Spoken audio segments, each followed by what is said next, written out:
Hello, everyone, and thank you for joining the webinar today. This is Make the Sustainable Switch webinar. And so I'm Sarita. I manage the vegan advocacy campaign at FIAPO. And we have Stuti here with us. She's my colleague, and she is supporting me with all the controls and everything. So, today in this webinar, we're going to talk about sustainable living in the context of veganism, and we will also help you understand and identify the best ways to adopt a sustainable lifestyle for each of your transitions, beginning phase. And we have two very wonderful experts with us. You may have known both of them somewhere on social media, seen them on YouTube. So, and I would introduce them. So these two experts we have Rasia Mansoor with us. So Rasia is a sales associate at Daily Dam. As a trained environmental engineer, she was greatly pained by the overflowing landfills, the that we litter on the roadsides, and which led her to research for the alternatives to regular items at home. And she follows a low-waste lifestyle. She eats all the earth-friendly, plant-based diet and has been composting her own kitchen waste for the past 3 years. She feels that anyone can be the earth hero by just being conscious about what we consume and the industries we put our money to support for. So thank you for being here, Razia.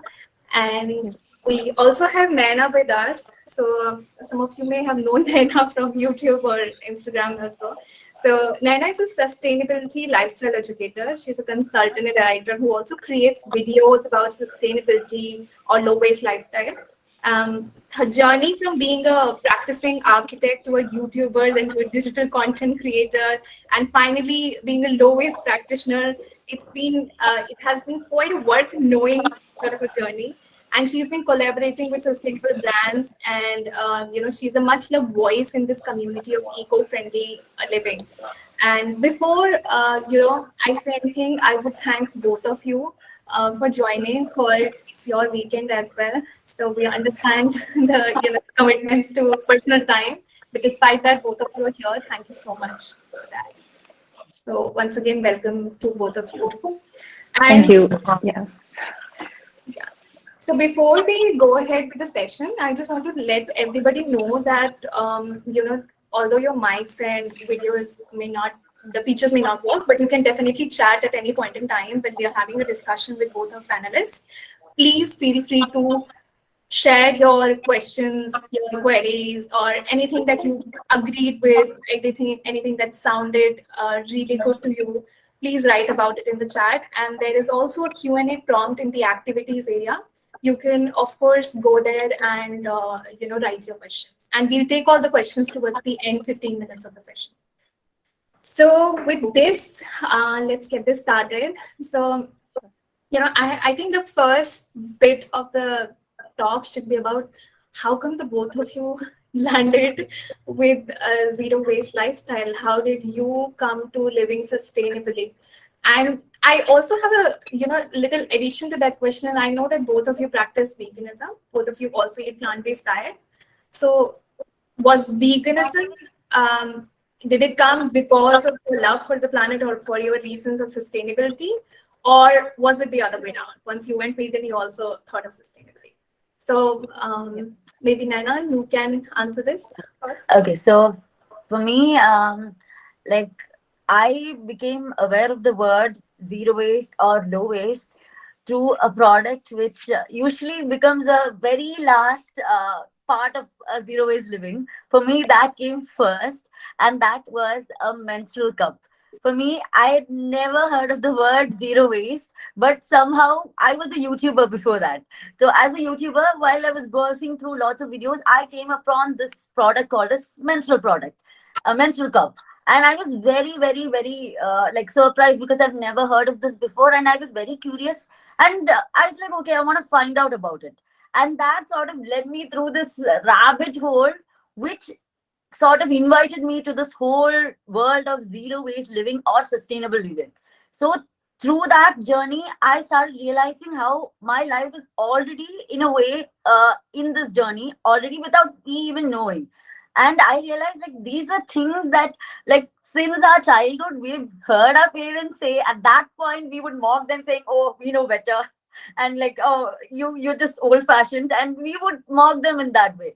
But over the years we started realizing we just need to basically go back to our earlier values, our earlier virtues, which our grandparents used to practice and which we used to mock at that time. And during this whole journey, I started recognizing sustainability. It became a huge part of my life. And I realized at that point that there wasn't anybody in India speaking about this topic alone in the YouTube sector.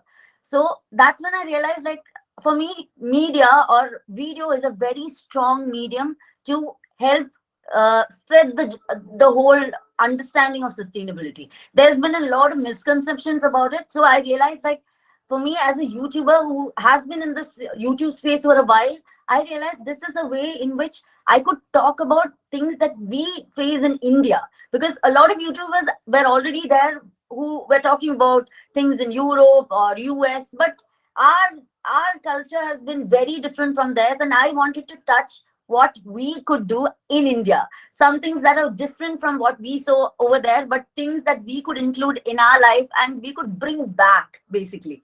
And that's how I got into this journey.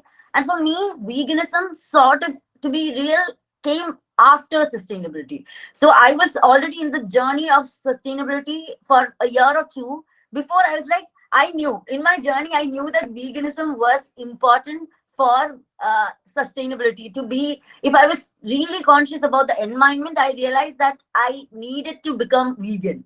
But I wasn't sure when that would happen. I thought maybe 2023, 2024 or something. Slowly I would transition.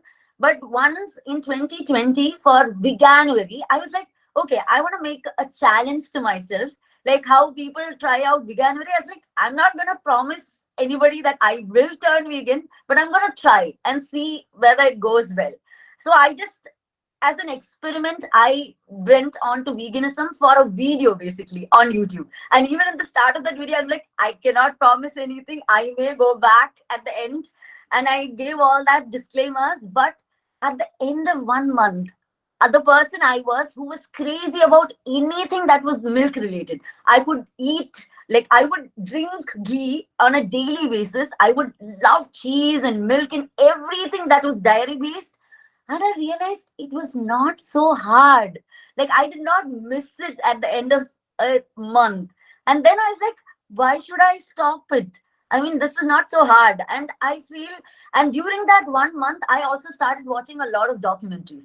And that is when it struck me about how I always thought of myself as an animal lover, but I was feeling like a hypocrite. Like, if I called myself an animal lover and I was still eating meat, that felt like a hypocrisy to me. And I was like, okay, I may have started this for the environment, but I started realizing it's way more important for me because I really care about animals too. And then I was like, okay, this is it. I do not want to turn back. It's not been so hard. And since then, it's been 2.5 years now, and there's been no turning back. And both sustainability and veganism, even though people think it is difficult, for Indians, it is not as difficult, and it can be simple, small steps that we incorporate in our lives, and slowly but surely, over time, we will get there, even if it feels intimidating in the start. And so that's how my journey of like 3.5 years of sustainability and 2.5 years of veganism has been going till now. Kudos to you. I mean, I'm really impressed by what you said. Some of the things you said were about myths, right? And I get, like, we'll come to that question also. There are a lot of myths around that, Indians can't really be sustainable. It's expensive. Exactly. So, Rasia, you talk about your journey. How did you come to living as a low-base, sustainable person? And we've seen a lot of your content as well. And I think your bio only says watch Dominion. It says watchdominion.com on Instagram. So yeah, a couple of people have asked me like, what is Watch Dominion? I'm like, go and watch it. Like, type it up, Google and see what pops up. So then they're like, oh, okay. And even on my Insta bio, like the link leads to a dairy industry related video, which is very Indian based. So finding Indian content was important. Like, whatever I try to put out, I try to get the Indian version of it.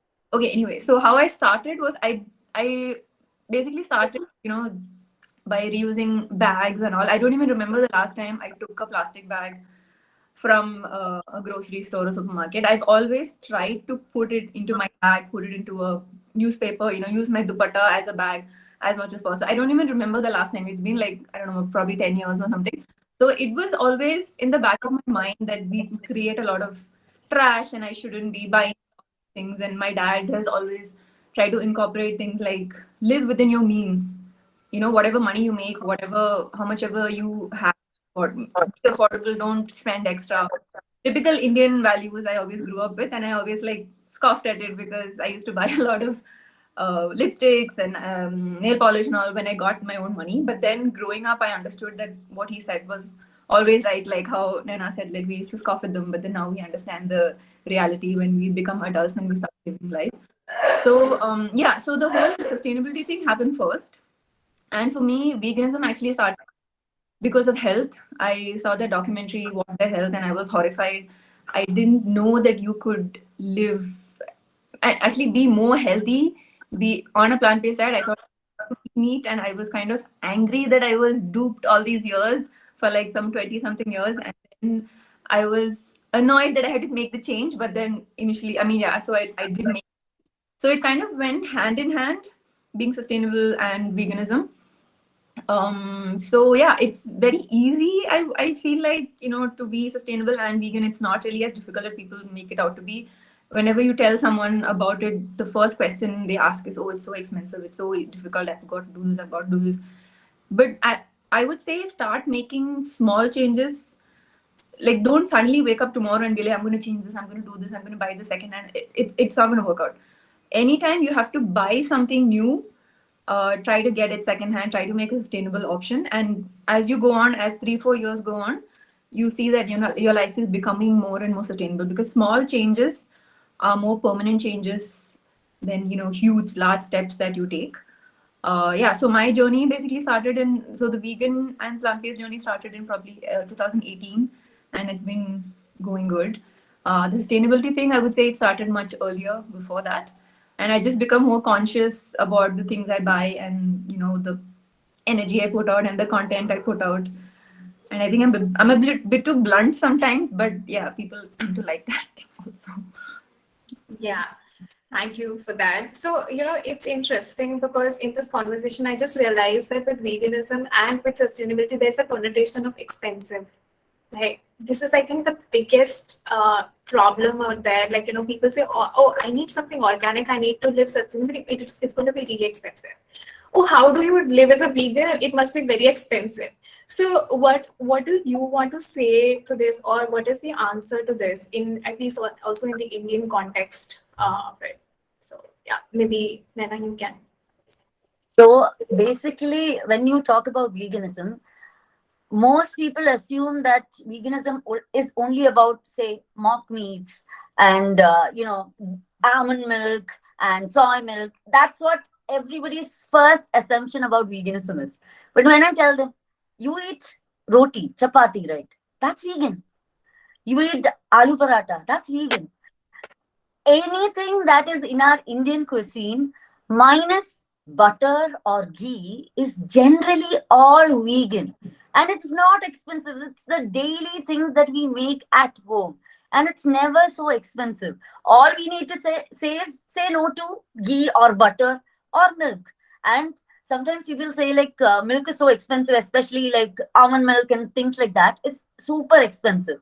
And it is not a necessity in a vegan life. You don't need an alternative. You don't need a vegan milk to be a vegan. You can completely avoid that if needed. You don't need the vegan milk to be a vegan. And if you really need, and you need it cheap, if you look at it, if you buy like, say, soybeans are extremely cheap. You get 500 grams for like 40 rupees. And from the 500 grams, you can probably make like 5, 6, 7 liters of soy milk.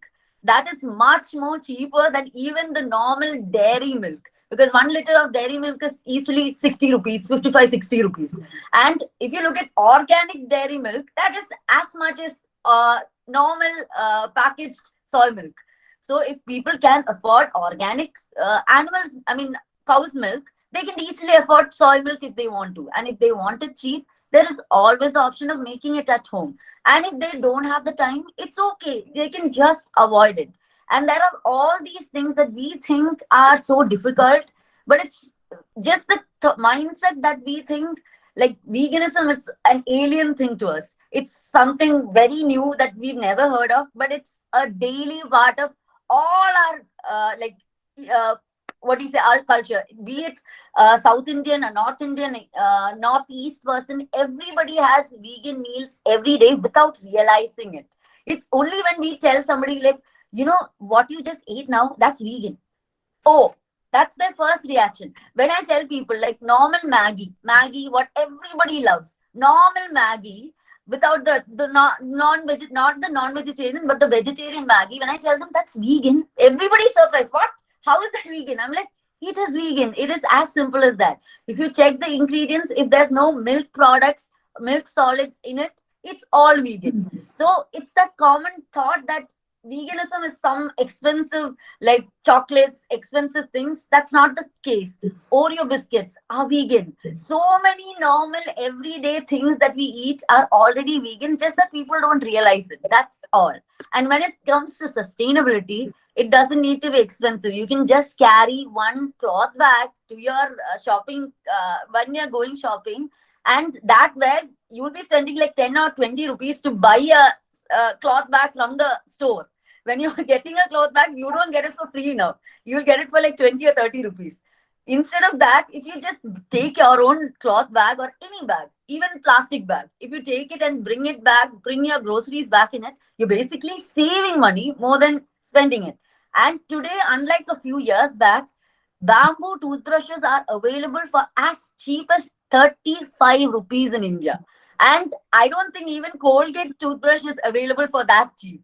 So when people say that sustainability is expensive, I'm like, there's Google. You can just Google it. You will find the cheap versions too. So it's not about expense. It's just about the mindset that we really want to try to change at least the small things in life, like our convenience.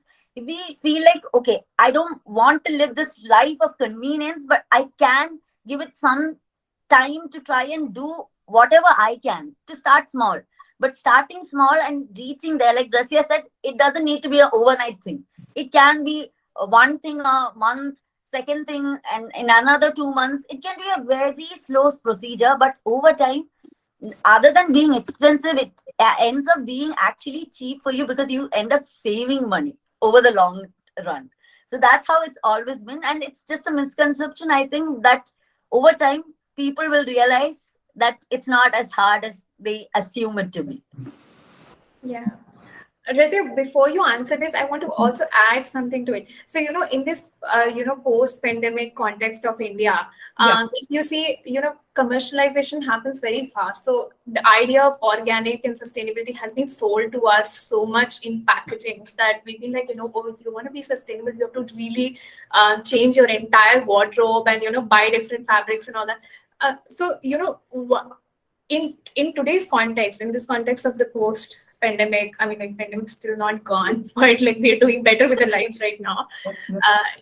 Hopefully still get better. So now when we see the market, there is still more options, but it still creates more problems and waste, right? So how then today can one really understand sustainability as non-expensive, plant-based diet as non-expensive? The answer that Nayana said is absolutely right about eating at home, very basic. About this entire market with the options that have come up, what do we do with that? Are you talking about the meats and all that has come up? Yeah, the meats and all, and everything that is now labeled as this is. Yeah, there are many options now. So I remember even in India, just a couple of years ago, hardly like a handful of years ago, there were hardly like one company, two. Now I can like count like at least 10, and I keep getting ads in Instagram, Facebook ads of all these mock meat companies. Literally 2 days ago, I was walking down the street in my locality, and there was a small little restaurant, and there's this company called Let's Wheats or something, and they're selling plant-based meats in a restaurant.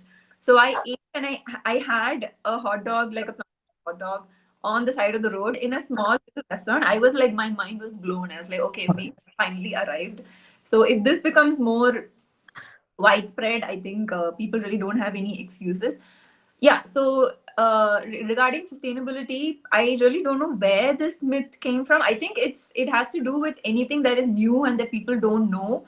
And I think you can interchange the word expensive with inconvenient. Anything that people find inconvenient, they're like, oh, they make excuses and they're like, oh, I can't do this. It's too much for me. It's too much of a hassle.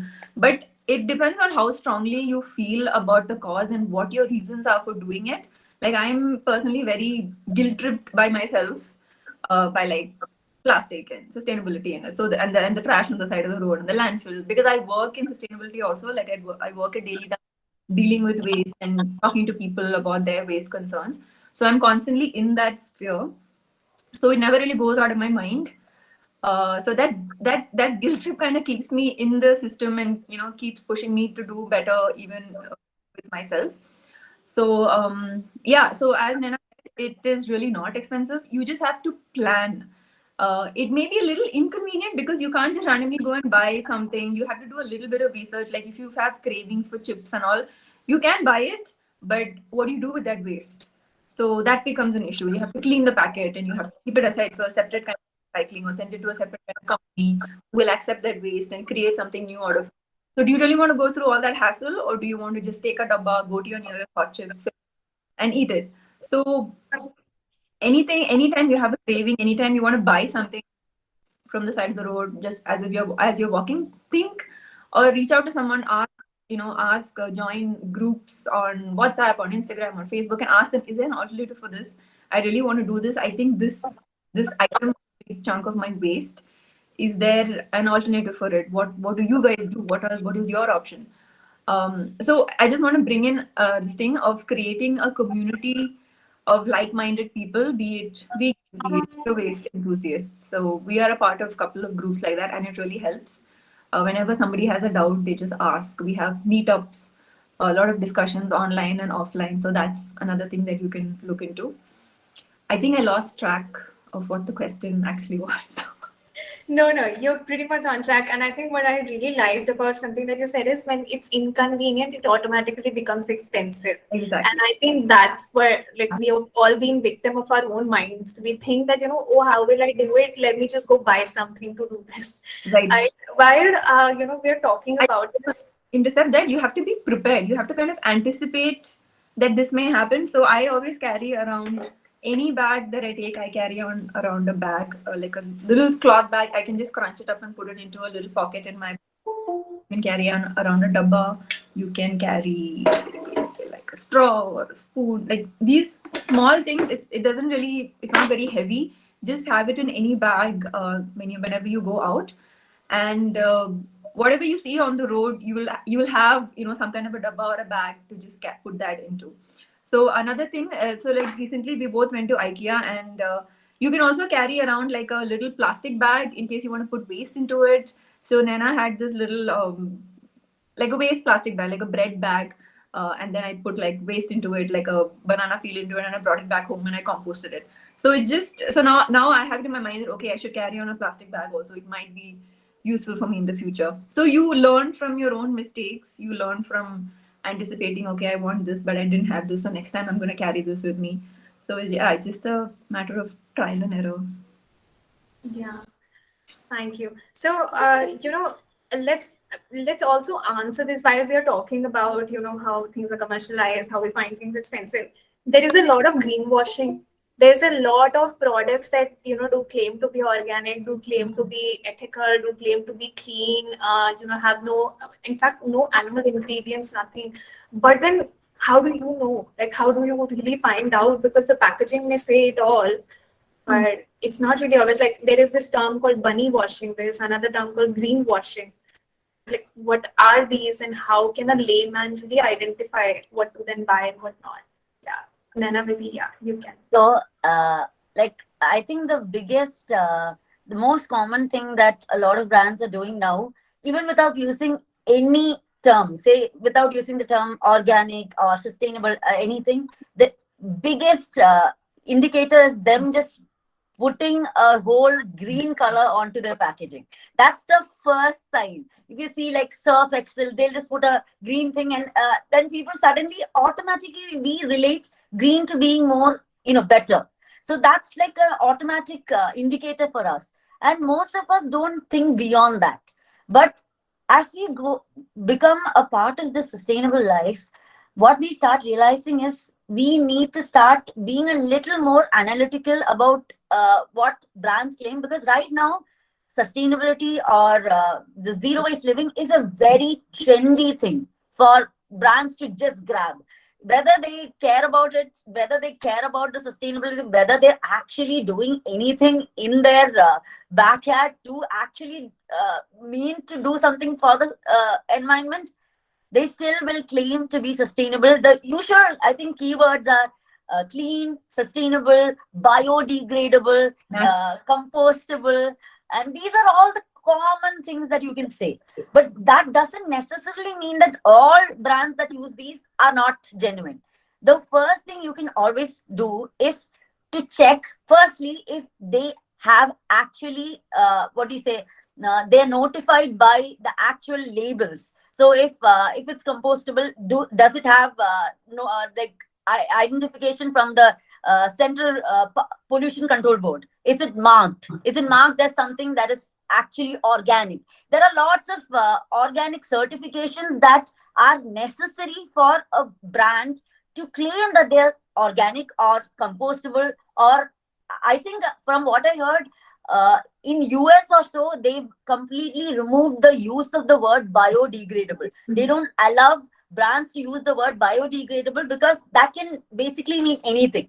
Anything, no matter how long it takes, will biodegrade. Whether it's plastic or normal food, it will biodegrade. Just that biodegradable does not mention the time that is necessary for the product to biodegrade. So from what I heard, US is sort of asked brands to remove using that word as such. But if they claim to be clean, minimal, sustainable, make sure that certifications are firstly there, and make sure that it's genuine certifications. Secondly, just go and look at their website once. Just go look at their website and see if there is any mention of sustainability. And even if there is mention, sometimes brands just put like a page on sustainability. But make sure that you check whether they say we are giving it to composting, we are giving it for recycling, but they will not mention where are they giving it for recycling, where are they giving it for composting, how are they offsetting their carbon footprint, how are they doing that. There won't be any mention of, say, a company that they're doing it with, or a collaboration that they have with another company that they are partnering with. There won't be any mention of anything. And that is a strong sign that they're just greenwashing you. There is just a use of the word sustainability because everybody wants to see whether the brand is sustainable. But when you look, just generally read through that one page. If you read through that one page and you see, you realize that you basically learned nothing about the brand or its sustainability from that page, you know it's just greenwashing.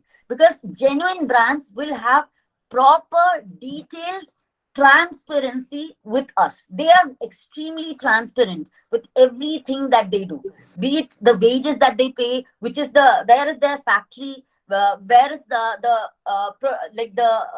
their sources coming from, where is it all sourced from. Everything will be very detailed, said in the website. But when you don't see any real information except for a jargon of words there, which has all these keywords, then you can be very clear they're not looking at sustainability in any way. So recently I saw a brand bring out, I think, a face wash claiming that it's sustainable, saying it as paper packaging. And anybody normally would be very impressed, like, oh wow, it's a big brand and they've brought like face wash with paper packaging. But they very, very subtly don't mention the fact that it has plastic lining inside it. Without that plastic lining, they cannot create a face wash which does not melt inside the paper. Paper dissolves in liquid. So it cannot exist without a plastic lining. But conveniently, they avoid mentioning that anywhere. So a person who has no awareness about sustainability in real will get tricked. They'll think, oh, they're at least trying something. Oh, this is probably better than a normal plastic one. And usually, a normal plastic face wash packaging would be much more sustainable than that paper one. But we are tricked into believing they are actually doing something, and like this is what how it is to be.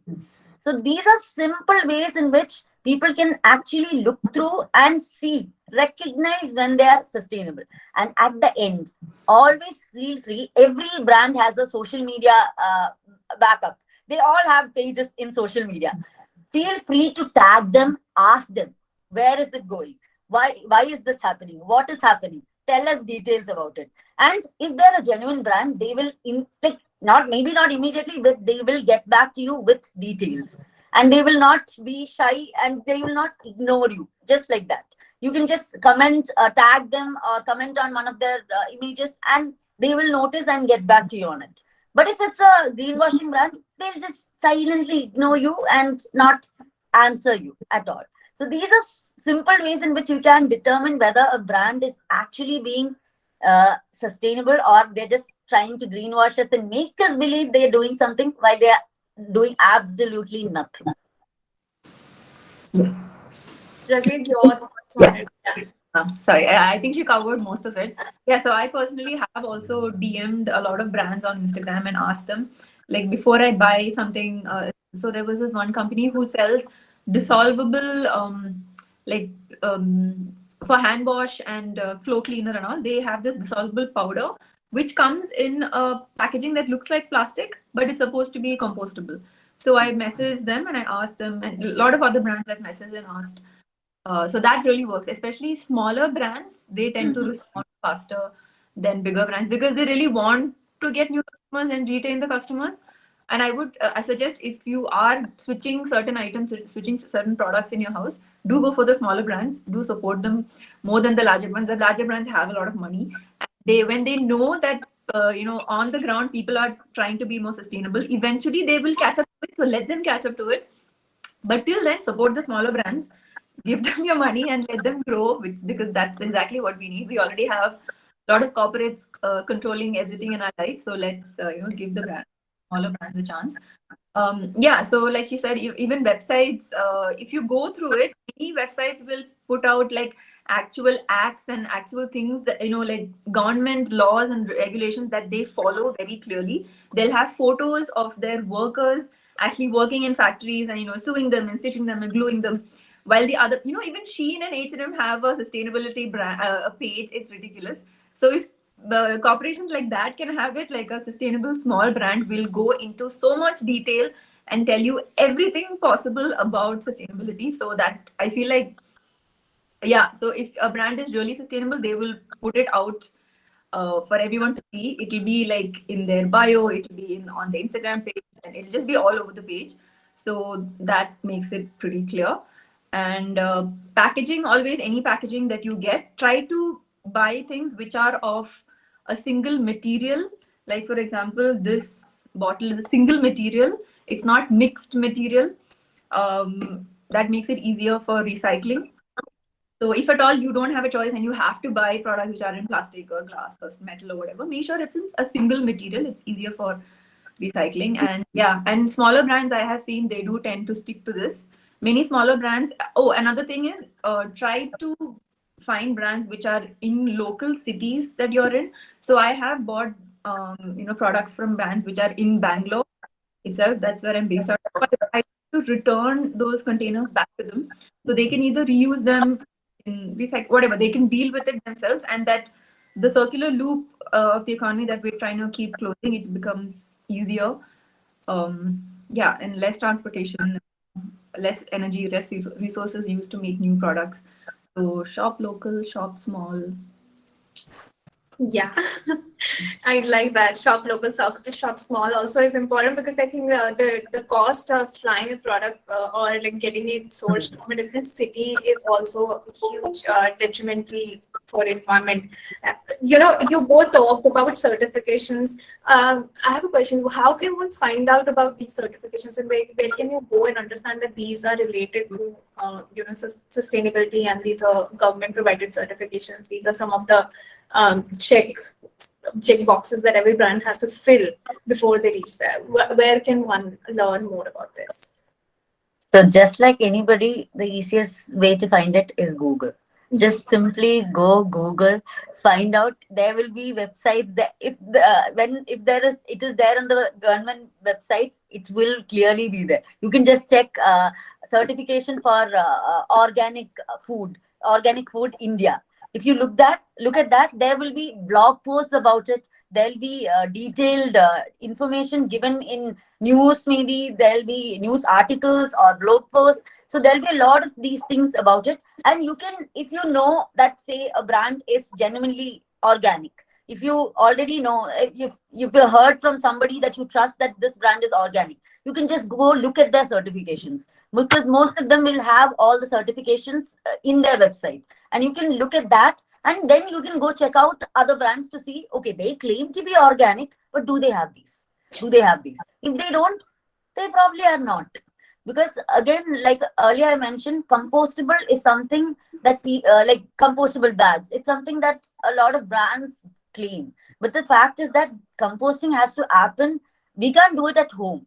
Most people can't do it at home. It needs industrial composting.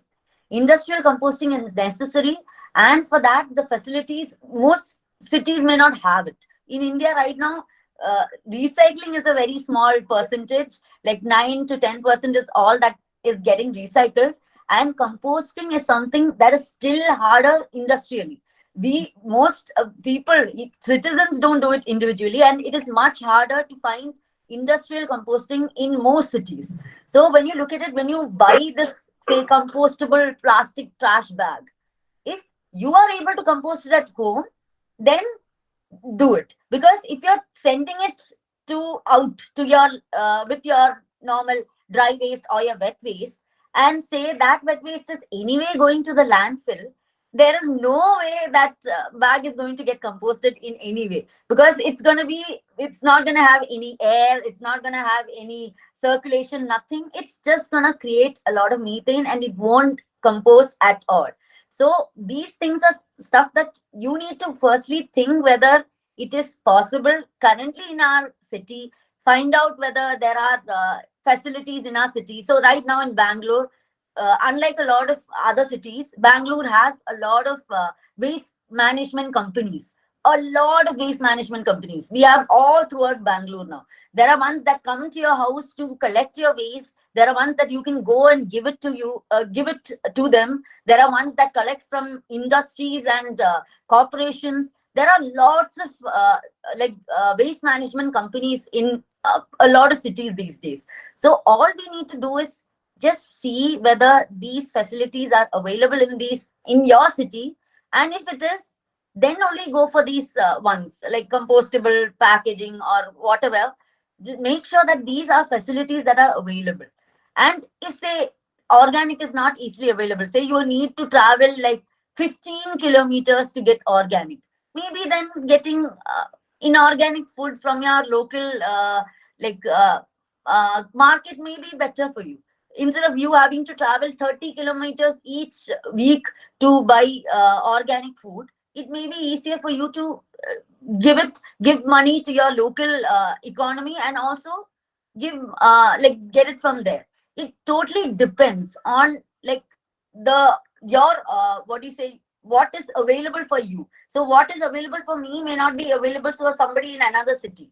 So we can't judge them for that, but whatever you can see, and check for these certifications firstly, and make sure that these certifications are ones that are like accredited from governments and stuff. Because a lot of brands, if you look at Amazon and stuff, a lot of brands claim to be, see, compostable or biodegradable, but when you look at their their page and their details, there is no mention of any certification at all. And there are even ones that I found that have fake certifications. There might not even be like a company that has any such certification, but there are ones that claim to be certified from a certain like a company or organization which does not even exist. So there are lots of ways in which people or brands are trying to fool you, because this is basically right now a trend. People are wanting to be more and more sustainable. So many people are already here because they want to be more sustainable. They want to live a better life. But brands also know that, and brands want to make money from that. And from making money, they'll even claim to be sustainable or claim to have what do you say, branding and accreditation, even if they don't have it. So just make sure that you research, just Google. Everything is now available on Google. Make sure that these are available on Google. Whatever you see are actual genuine things, because it's easy to be fooled even on websites in Google. So just make sure that they are genuine, like brands that are getting proper certifications from proper organizations.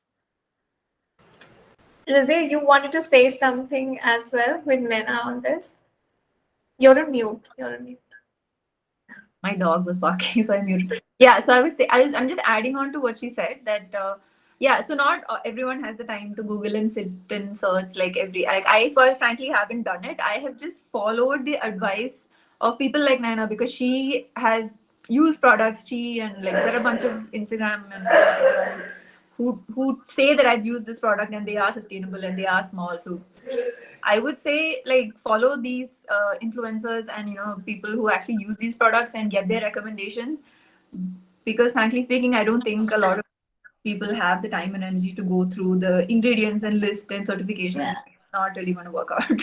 So thanks for people. I've had a lot of people ask me every time, like they want to do something. They're like, "Hey, is this brand sustainable? Is this actually vegan? Is this actually thing?" So it is actually, like you said, like it's easier to just ask somebody you can trust a little easier than Google. If you already say trust somebody and their judgment and that they would do the research, even if you can't, then asking them, like you said, is much easier than Googling for sure. Yeah, I enjoy Googling, so that is like Yeah. my pastime. So I love doing that. Yeah, like many of the products I've bought and many switches I've made is from recommendations, and I've seen other people using it. So I'm like, okay, this must work. Let me just try this out, and then it worked, and then I stuck to it. Yeah. Yeah. So, which brings us to this, this other question. We are also short on time, so this is the last question that I would ask you in this discussion, and then we'll take some of the questions that are asked by people prior to the webinar they've sent us. So, what are your top 5 things that you do easy and not like something where you have to really put in money, resource, but effort and energy that you do, and are the easiest sustainable practices in your daily life? Like, what are those top 5 things for you? So, Rasia, maybe you can. Yeah. So yeah, first and foremost, I work with compost. I compost my kitchen waste. I can quickly show you what my composter looks like. Just a second.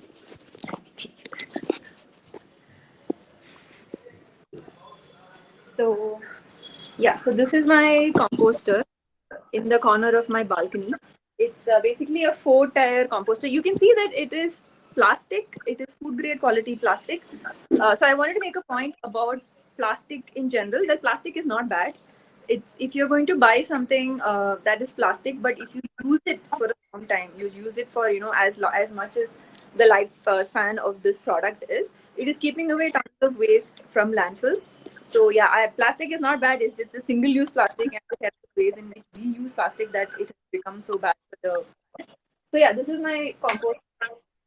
What basically happens is I add like kitchen waste into it. So this is a bunch of waste which I stored in my fridge every day. So I add this. I make like a layer on top of it every day, and then there is this cocoa peat powder. The cocoa peat powder looks something like this. You basically make a layer of that on top of the kitchen waste every day. So the composter that I have right now is a little large for my capacity. So I keep the waste in the fridge, and every couple of days, I do get kind of lazy. I don't do it as frequently as I should, but it piles up in the fridge, and then once a week or something, I take it out and then I put it in the compost, and it takes about 45 days to 2 months to get the compost ready, and then you can use it in your plants. You can just, if you don't have plants, you don't have a green thumb, no problem. Give it to your neighbors and other people in the society who do have plants, or just dump it in a park, under a tree. You're basically returning those nutrients back to the soil instead of letting it rot in a landfill. And that is how greenhouse gases gets emitted, and how climate change becomes bad. So that is one main thing which we all can do. That's a good step. Then carry your reusables everywhere. Like I showed a couple of these. You can also get like a cup, a smaller cup for chai and tea and everything. Switch to a plant-based diet. If you are not right now, it is do it gradually, and I'm sure over time it will become more easier. Then what else? Yeah, so like if anytime you want to buy something new, try for second hand. Try to search for sustainable options. So just a simple Google search, like for example, you want to buy a yoga mat. So sustainable yoga mat India. Those are the sustainable and the country that you're in. That will throw out so many results, and you can check in that and buy it. And buy good quality products, which may be a little bit more expensive, but it will last you a long time. Like in the long term, it will save you money, and it will create also less trash as much as possible. Yeah, I think I told like 4. Thank you. No, that's okay. I mean, you pretty much summed up a lot of things and showed us how to compost also. It's very encouraging. Naina, what are your top 5 go-to simple daily So hacks? I would say the first thing that everybody could do, which I don't think is going to cost anything to anybody, is just carry a water bottle every time they step out. Because this is something that we've done as kids. Like our parents used to force us to carry our water bottles to our school.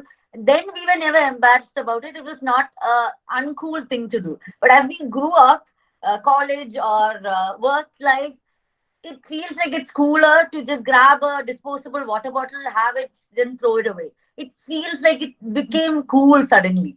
But I think we need to make that uncool, and we need to show that having your own water bottle is actually much more cooler than just buying and like spending 15-20 rupees on a water bottle, throwing it away, and then again buying another one. It's just mindless consumption of unnecessary single-use plastic. And we've seen like plastic bottles are again very valuable for recycling, but half the time it doesn't even go to recycle, because we see how we throw things. Our like disposable water bottles are always in our railway tracks and all these places, because we don't even throw it into a dustbin. We just throw it wherever we feel convenient to throw it. So just carrying a water bottle. I'm sure everybody has already got a water bottle at home that they can use for themselves. And just carry that water bottle every time they go out. Even if it's not for, say, traveling. Even if it's not for traveling, even on a daily basis, going to office. In case your office has like bubble tops with steel glasses and all, then it's cool. But again, I would recommend that you take it, because sometimes you may be at, even after office, you may go to some place and you may suddenly feel thirsty, and at that point you may only have like disposable water bottles to buy. But if you have that water bottle with you, there is no need for you to buy that ever again. I don't remember the last time I've ever purchased it. Rasia said, it's been such a long time. Even before this whole zero waste, I always carried a water bottle with me, and like the amount of money you save by not buying that is again insane, because each train journey you at least purchase 2 water bottles, which will get 20, 30, 40 rupees. And if you add on that over a year, that's thousands of rupees you're basically saving by just having one water bottle. That's one thing I would say anybody can start with. And second thing I would say is something that I have been practicing for a while, which seems a little embarrassing to people when they hear about it, is carrying your own steel dabba whenever you go out to eat. Because as we all know, we don't know, sometimes we have leftovers when we go out to eat, and any restaurants that we go to, leftovers, if we ask them to pack it always comes in plastic. Always. Whether, even if it's not plastic, say a brand is actually giving you in, say, Areca palm or a baguette, which is a compostable packaging, it's still a disposable packaging. It's still something that you throw out after use. It's not a reusable packaging.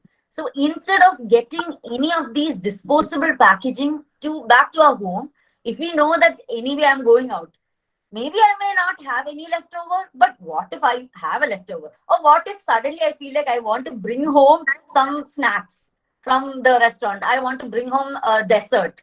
So if that's the case, you can just carry one small dabba, like a lunch box, a small lunch box that you carry, and that can double as a lot of things. If you go out, you can use that dabba to eat your pani puri when you're out. You don't have to get the plastic like containers or anything. That dabba can double down as your pani puri container.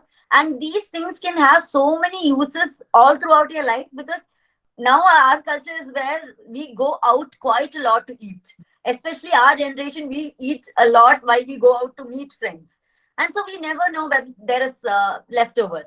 And there are days when I take a dabba and I will not use it at all.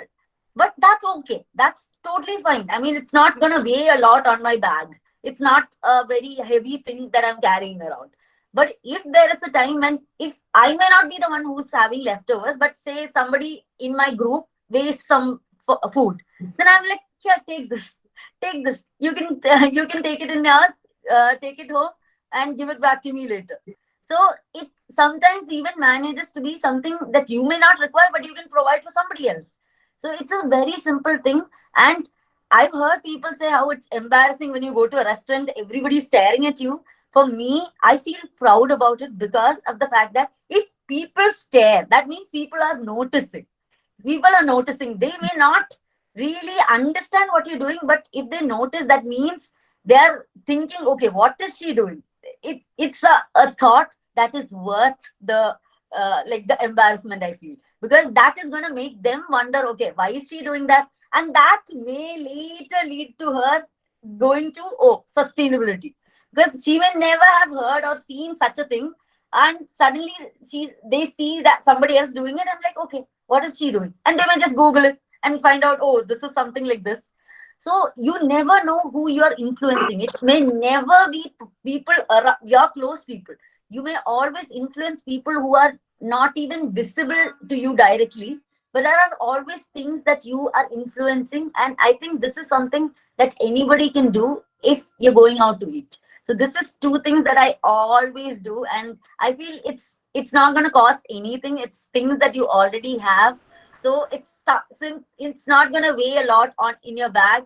Whether you're carrying a handbag or a backpack, it can easily, subtly go inside that.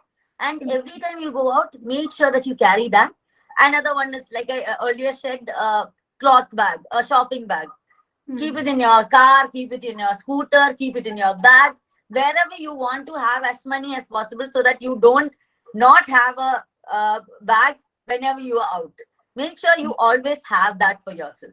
So these are, like, again, things that are not going to cost you anything, but are simple things. This is just, you just need to be a little mindful. Like she said, you need to plan accordingly. And in the start, it may seem like a lot. But for me now, after so many years, it's not even something I think of. It's just a daily habit in my life. It doesn't even bother me at all, because it's like 1, 2, 3, 4, 5. I even have different things for different bags. In case I carry one bag, I'll have that already in that. If I carry another bag, I'll have another set in that. Because for me, that's as convenient as that. So when people say it's inconvenient, it is just about getting out of that convenience space and exploring slowly and slowly, because after a while your convenience, that thing is going to expand, and slowly this is not going to feel inconvenient to you. It's going to be super convenient to you in a while. So just take that small steps and expand that convenience circle around you, and it will become so much easier in time. Yeah.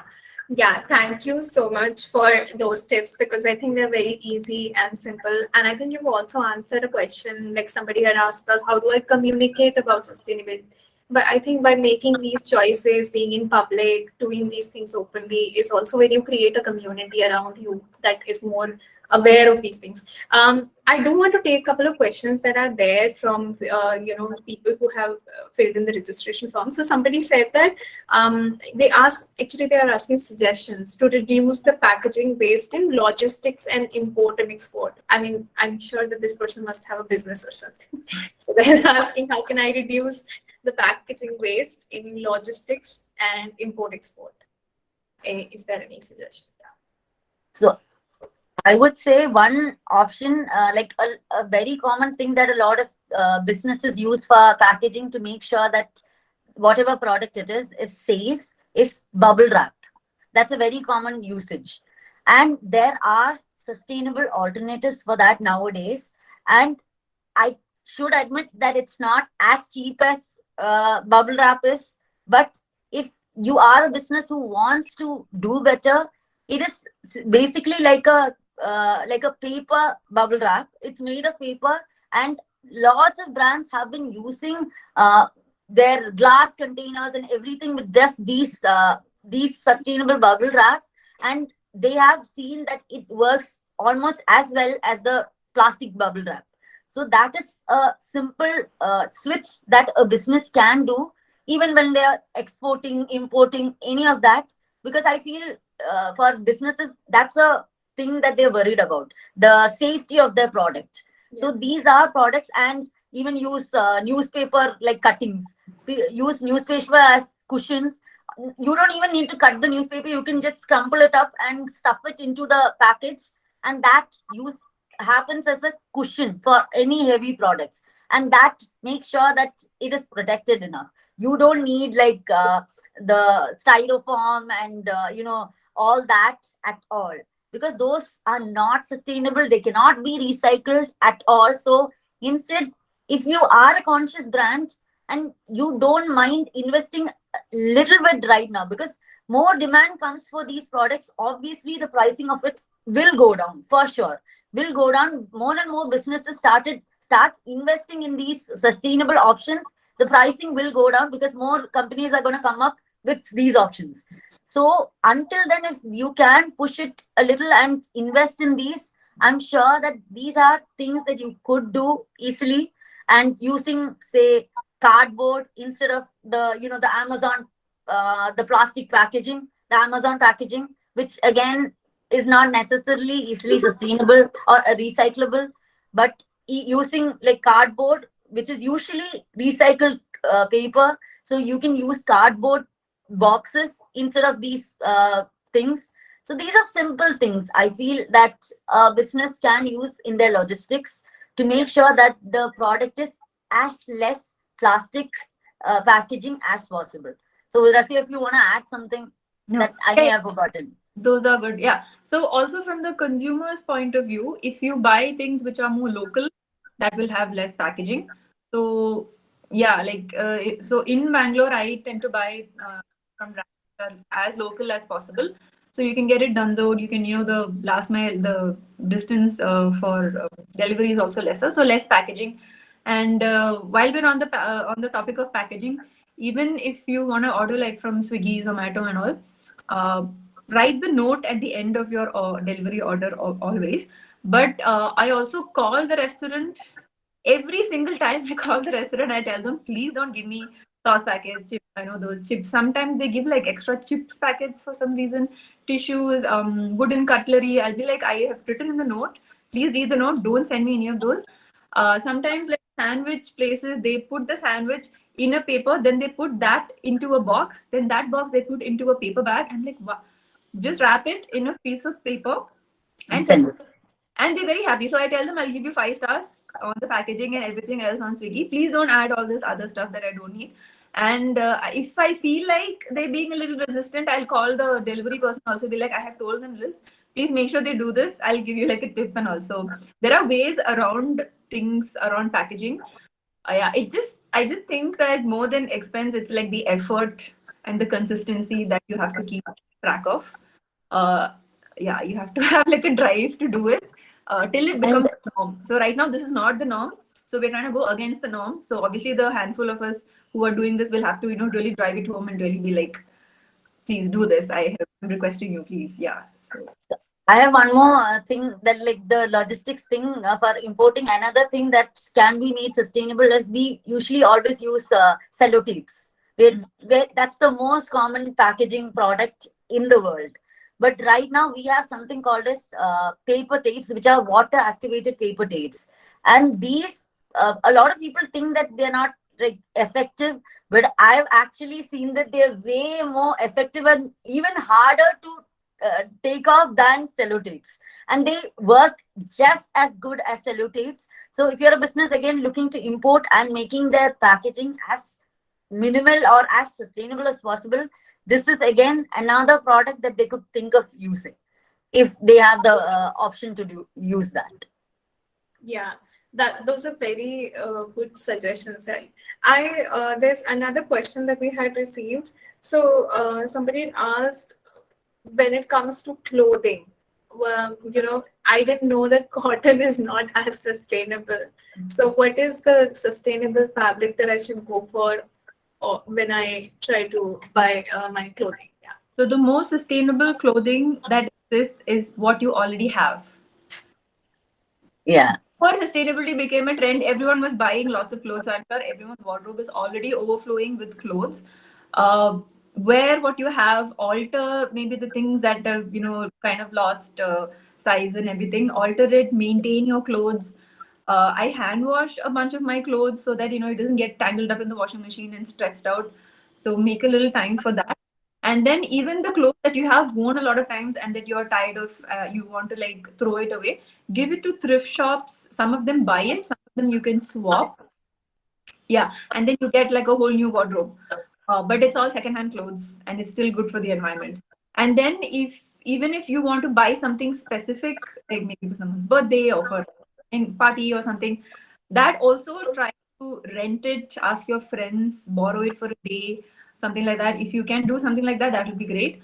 Otherwise, there are also like a lot of sustainable brands that you can easily Google it. Go to like websites like Brown Living, go to their clothing section and check out whatever, all the brands that are there. And yeah, you can buy it like that. Yeah, but for the main tip is wear what you have. Don't buy unnecessary things. And every time you're going to buy something, just think like, how many times will I actually wear this? Am I going to wear only 5 times in a year? Then don't buy it. Yeah. Oh, thank you for that answer. While you were talking, somebody's also said that, in the chat option that they would like to talk about the eco enzyme to replace the Harpic Lysol. And I think this is also very important. I also feel as a vegan, we say we don't want to harm the planet, the animals, we don't want to do, but then it drains down your pipes and it's going into the water bodies. So like I also have struggled with finding a really, easy way to change how I clean my house and all that. Mm-hmm. If that is sustainable, yeah. So, I think somebody asked about bioenzyme, which I believe is the cheapest, easiest thing that anybody can make. It's basically out of waste that you're making bioenzyme, and it's as simple as one ratio. That's all you need. It's 1:3:10. That's the ratio. All you need to do. It is 1 part of jaggery, 3 parts of any your lemon peel, your orange peel, even even other fruit peels that may not be citrus fruits. Even those you can store the peels. Make sure that it's not rotten. Make sure it's still it's still in a good condition. But if you have any peels, it's basically 1 part of jaggery, 3 parts of that peel, and 10 parts of water. So if it's 1 cup of jaggery, 3 cups of peels, and 10 cups of water. Just put all of these into make sure it's in a plastic container or a PET bottle or so, because usually it expands in time. So glass can crack. glass, if you put it in glass, there are chances that it could crack. So it's ideal that you use the pet bottle, like a bigger pet bottle from anybody. If you don't have it, borrow from somebody who drinks Pepsi a lot. Get it from them. And if you have like a dabba of say cereal, a big dabba of cereal, use that dabba. Anything plastic that you can manage to have a big dabba, just put all these in this proportion. And usually, if you're using only these three items, it will take 3 months to form bioenzyme. And all you need to do is basically every day in the first few weeks, 1 or 2 weeks, you would need to every day open the cap so that the gas, there'll be gas formation. So the gas, you need to release the gas every day for the first few weeks. After the first few weeks, that gas formation will die down, and then you can do it maybe once in 2 or 3 days. That's enough. And in 3 months, the bioenzyme is formed basically. And all you need to do is just strain the thing, take off the peels, and your liquid is what is called as bioenzyme. Again, if you don't want to wait 3 months and you want to make it quicker, if you want to make it quicker, all you need to do is add 1 teaspoon of yeast into that bioenzyme. If you add 1 teaspoon of yeast along with this 1:3:5 ratio of products, that usually makes the bioenzyme in just a month or slightly longer than that. Though your bioenzyme is easily found that it doesn't really cost you anything. All it costs you is the jaggery. Everything else is waste or water. That's all you really need. So this is just a very effective cleaning product that can be used in multiple ways for your clean wash, your floor cleaning, your toilet cleaning, your surface cleaning. So many uses can be made with different ratios of this bioenzyme. So that is as simple as that. But in case, like say, nobody has the time and effort to make these products, if they don't have the time and energy, or if the bioenzyme does not turn out well, I feel there are a good chunk of brands right now in India. It could be online for certain cities. Maybe it's not available locally for certain cities right now.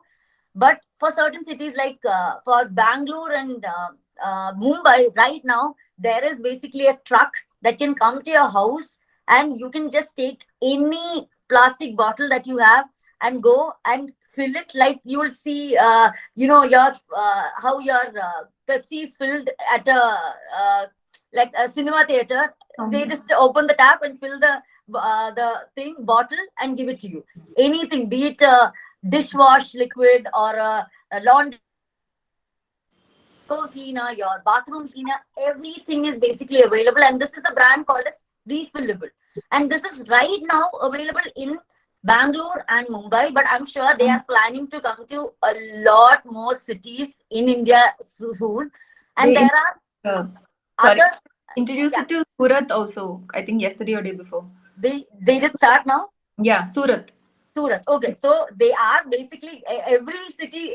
People are asking for them to come to every city, like Chennai, Hyderabad, Delhi. Everybody is asking for it, but I think that will come in a few months or even a year. It will come, I'm sure, because I think their business is becoming really successful. Everybody is noticing. It's like you said, one thing that we all want, which is convenience. That convenience is where they played a huge card. So they come to your home. All you need to do is go take a plastic bottle or a glass bottle or whatever bottle you already have. Just take a old Harpic bottle if you have that. Take it and get it filled and come back. And these are basically these are from eco-friendly brands too. It's not like harmful brands at all, and these are very safe for our water, our soil, and everything. Or if right now it's not available, there are brands like, I feel 2 brands that I could think of right now, 2 or 3, I think. There are 3 brands that I could think of. One is called Arani Eco, Arani Sustainables, right? Eco Step. Oh. Yeah, one is Arani. It's called Arani. Second one is called Ecosys, and the third one I know is called Reflect Sustainables. So these are 3 brands which are available online. So in case you don't have refillable in your city right now, you can order these online, and these are basically packages that you can just put in your water, and it will form your hand wash, your dishwash, and several other cleaning products are easily available. So right now it is very, very easy. I wouldn't say it's as hard as it was, like, say, 2 years ago in India. Right now it's like booming. This whole market of cleaning, sustainable cleaning products is booming right now, and there's no excuse to say that, oh, you don't have an option, because I think all these companies deliver to all cities in India. So there's no excuse for you now to say, oh, I don't have an option. So also in the system of groceries, there is this brand called Adrish, Adrish, Adrish. So they already have established their shops, retail shops in many major cities in India. So I think Delhi, Pune, Bangalore, I think Mumbai also. Yeah, Mumbai they have two. So they're there, right? Yeah. So they started off in Pune. So there you can take your own cloth bags, whatever bag, and refill groceries in this, and it's all organic and it's not expensive. So you can go and fill it all in bulk. Go maybe once a month, and then fill everything and come back. So cut out all the packaging and plastic waste. So the other brand that she mentioned was Refillable. Then the others are Arani Eco Steps. It's Eco Steps, right? I don't know. I mean, you can just search for Arani. Arani is enough. These names and you'll find. So another thing is, if you're ordering online from these smaller brands also, I recommend ordering. So go through the product list and just order like a couple of them. Don't just order one product. Yeah, order, because anyway the package is going to come all the way to you, to whichever city you're in. So try to make like a bulk order, so it delivers to you, and then those products will last you for at least like half a year or something. So that's what I do with Arani Eco Steps. Try and make larger orders instead of like a small packet of some little thing, which is the shipping, you can save on a lot of shipping also in that way. Yeah, thank you from explaining how to make a bioenzyme to you. Also explained like where can we get it if we are like a bit lazy and not very good at making our own bioenzymes.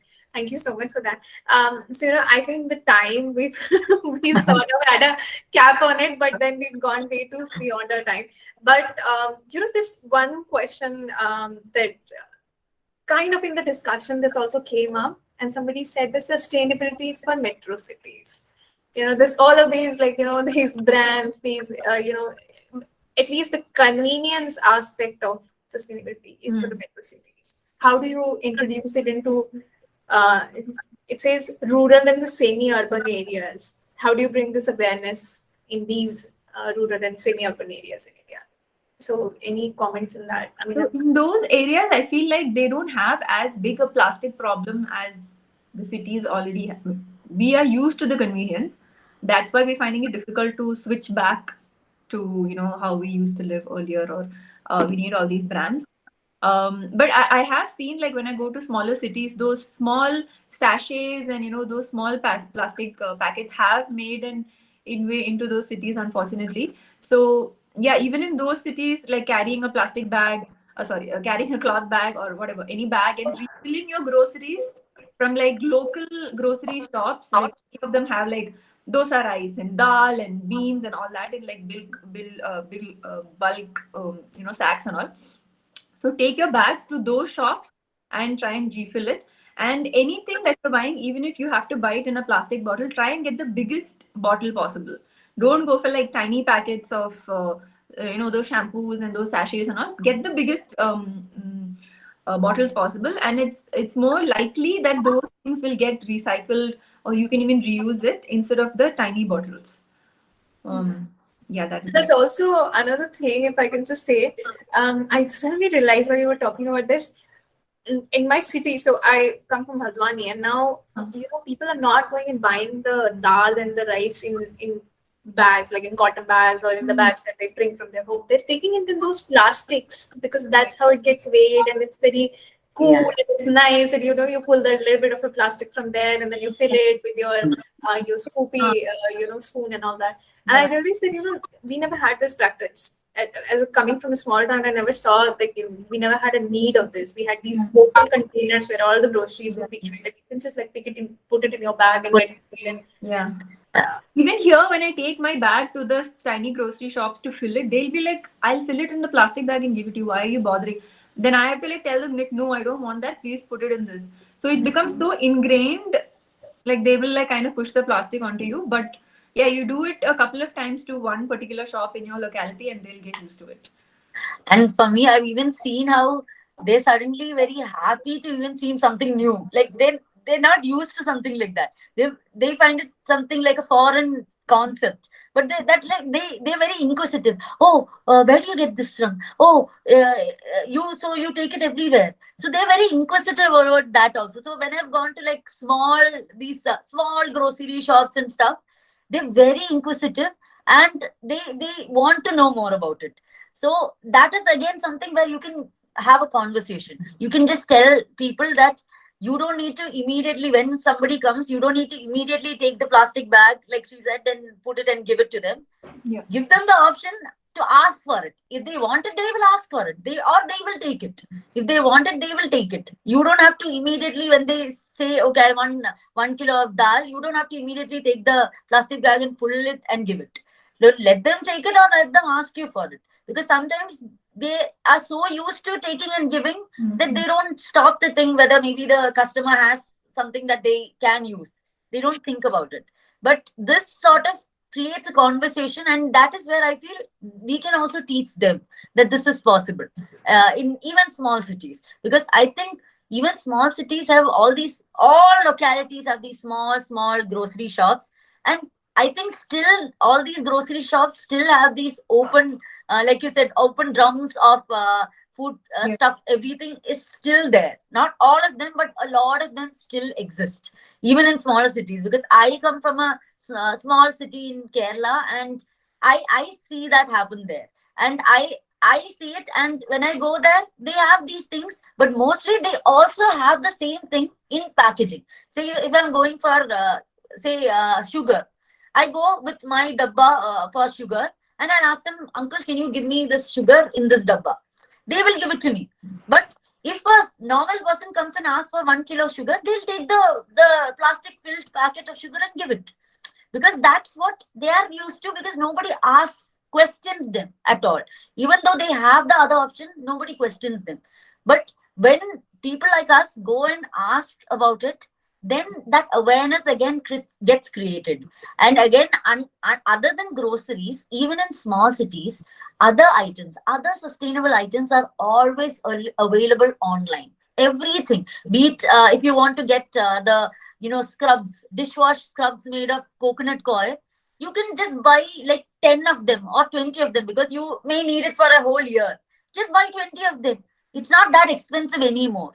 Like it used to be expensive, but not anymore. You can buy these things online. So saying that I'm from a small city, I don't have it locally, I know it's not as easy as metro cities. It's not. I admit it's not as easy. But a lot of the products which can be purchased is available online. So you can always check that out in case. But always see if that is available in your city.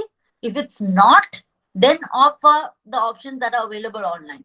And when you're buying, like she said already, buy in bulk. Don't buy like 2 dishwash scrubs, because you're going to need dishwash scrubs for a while. So just buy like 5 or 10 of them. It won't cost that much, and you can keep using that for a year or even more. So it's not constant delivery every month for a new product, because again, that's going to cost you shipping. Because small companies, unlike Amazon, cannot afford free shipping. They cannot afford free shipping like Amazon or Flipkart. So the more you start purchasing, more purchases you make, the more money you will also have to spend. So instead, like she said, bulk buy things. Buy stuff from one store. If they have we have a lot of zero waste online stores now. Honestly, there are over 20-30 of them. There are so many of them. If you search on Instagram or Google, you'll find so many of them now. Small businesses, bigger businesses, all available online. So if you're buying from a business, just check for things that you may require from that business and buy it in bulk, because some of the brands do have, if you buy about 1,500 or 2,000, you will get free shipping and stuff like that. So make sure that you make as much use of that shipping as possible, and instead of trying to get one or two products at a time, because that's going to cost you money and not them. Yeah, yeah. So I'd like to bring this discussion to sort of a close now. But with that, I also want to ask you this question. There is, when somebody Googles veganism, there is also a lot of talk around how veganism not sustainable as a lifestyle, right? It's not. So I'm not just talking about the diet part of plant-based diet, but as a lifestyle as a whole. How important is it to adopt veganism for being sustainable? I think you've said some bit of it in the beginning, but if you can address more. So Rasia, maybe you can. So yeah, I mean, they're literally being like peer-reviewed scientific studies which say that cutting out animal products from your life is one of the most sustainable things that you can do in your whole lifetime. So the science backs it. It's just that people are not ready to accept it, and they feel like things like regenerative farming and organic meat and all is something which is as good as veganism, but it's not, because the science backs it. So if you really dive deep into the science and the facts, you will see that it is more sustainable to be vegan than not. And I think it's kind of like a rabbit hole that you go on, like you go through. Like once you hit veganism, then you do go into zero waste living, and then there are like a whole more other things that you can delve into and become more holistic and more sustainable in life. Since we're also talking about sustainability and bringing down your overall carbon footprint, and I'm also like I'm also like child free and an anti-natalist. I believe that we should try to reduce the amount of suffering that is there in the planet and the earth as much as caused by us. So I also believe that if you don't have children, if you can adopt, even with animals and pets and all, adopt instead of buying from others, adopt a child instead of making your own. Like all that will really add to the overall suffering and the harm that you put out into the world, because you really don't have any control over what your child will do. You can instill as many good values into them as possible. Plead them, beg them to be a vegan, and teach them to live as sustainably as possible. But there's no guarantee what will happen with them, and also with the way that the world is really turning out, with wars and climate change and all terrible things. You really want to put another living being through this trauma? Yeah, I want to conclude with that. So Nayana, your views on how important is veganism as a whole? So, like Rasia said, scientifically, animal agriculture is the second biggest cause of climate change after fossil fuels. After fossil fuels, it's the second largest cause of climate change in the world. And that should say a lot, because if fossil fuel, we all blame fossil fuel, we all blame petrol and diesel all the time. But the fact that nobody blames the meat we eat, the dairy we drink, nobody blames that. Even though that's number two, it's up there. And nobody talks about it. No government wants to make a rule on it. No government wants to discuss this openly. Is because it's, for me, I feel it's just that uh, it's just about letting go of our personal, pleasure. It's a pleasure.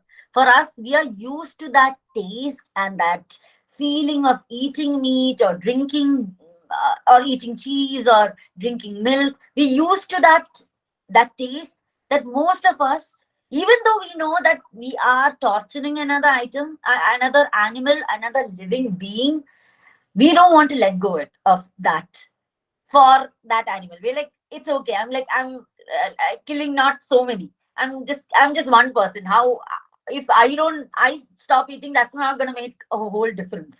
It's just me. If that's not gonna make a difference. That's the first excuse that a lot of people say. But it is all about, again, like we talked about sustainability, it's about convenience and our selfish reasons for pleasure, which is our our dietary pleasure. And I feel when more and more of us, there are lots of people who call themselves animal lovers. A lot of them who do animal rescues and everything. But when you ask them, question them about their diet, they become very defensive because that becomes a very personal attack for them. Even though they somehow disconnect the fact that they are rescuing dogs, cats, and other animals, but for them, hens are for eating, cows are for meat or milk, pigs are for meat. They're not, cute. They're not like domestic. So that disconnect has somehow been something that we've conditioned to, and to get out of that conditioning, I feel like more and more people like us talk about it. I think a lot of people are still not knowledgeable about a lot of things. They just think veganism is people forcing people to stop meat. They don't even know that there is a lot going behind the meat industry, the suffering. People don't know. People think, oh, like the advertisement we've seen, the milkman will softly, nicely, milk the cow very softly, very nicely, very gently. That's what they believe is the dairy industry. And India is the biggest dairy producing country in the world. And we're the second largest exporter of beef in the world after Brazil. So that should tell about how much of animals we are making, using in our daily life. But the fact is, we are disconnected with the reality of it. People actually not genuinely don't realize the behind the scenes of these industries.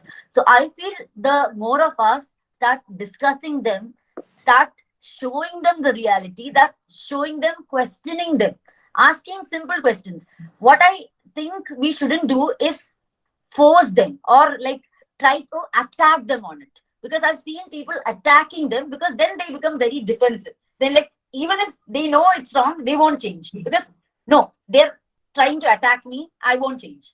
Because they become very defensive. But if we try and very gently talk to them, understand their concerns, where are they coming from, and you slowly try and switch people, I'm not guaranteeing everybody's going to switch. People may not switch, but there will be people who may not be directly in contact with you, who are seeing your discussions, you're seeing it, and are indirectly getting like inspired. And I have had so many people message me every day saying something I talked about the other day, or something I talked about 2 months back has made them want to become vegan. And that is enough. I don't have my family, none of my family has turned vegan, which is, I feel, yeah, it's a failure for me, but I feel it's okay. I mean, it's harder to convert our own family, but at least when you know that somewhere somebody is getting inspired by just seeing our discussion on it. So if we discuss, I think there is definitely change that's going to come to India. And I am so hopeful about the next 5 years, because already when I talk to a group of people, I'm seeing more and more vegans in a group, in a small group. There are more and more vegans joining. And I'm very sure in the near few years, we will have more and more vegans in even each family. So I'm very hopeful about that. And I feel more of us start talking about it and discussing, having a peaceful conversation about it, not pushing them or attacking them, but have peaceful conversations about it and encourage them. Or if you think they're not going to change, then let them be, because that's our headache. Otherwise, we will feel depressed about it. Let them be, let them do whatever they want. They're not going to switch. That's okay. But other people will switch, and that's all you can do. You can't control everybody. Be okay that whatever you're doing is having some impact somewhere. It may not be something you view easily, but it's happening somewhere. And that change is already happening. And I'm very sure in the few years, it's going to be quicker and quicker than ever before. Yeah, very. I like the way you said it on a hopeful note that, this is going to really have an impact in another 5 years. We'll see more of this. This also reminds me, that in Cowspiracy, there's this thing that this particular environmentalist said, that you can't be an environmentalist and also consume animals in any form. There's no two ways about it. You love the planet, you got to love the animals as well. So I think the more these lines get blurred out, and they are really interchangeable and they're really interconnected. It merges together. So It's like on that note, Rasia, you were saying. So you're saying like lead by example, don't force things down people's throat. Yeah, exactly. It will happen. Slow change is permanent change. Yes, definitely. I think it's already happening, and I think the momentum will slowly pick up in time, because a year ago I didn't know anybody who I knew. This month I had one of my best friends turned vegan out of the blue. So I did not expect that, but that's why I'm saying slow changes are happening. And even if we don't expect it, it's happening around us already. So I think honestly, about veganism, I'm very, very hopeful. And even if it's not my own direct family, I'm sure that there are going to be people I know personally who are going to be vegan in the near future. I'm very confident about that. Wonderful. So on this very hopeful note, I think we can bring this whole webinar to a conclusion. And there's enough food for thought today. There's a lot of practices that you both have shared, very simple ones, something that seems very tactical but can be doable, and Stuti has also given us some notes in the chat.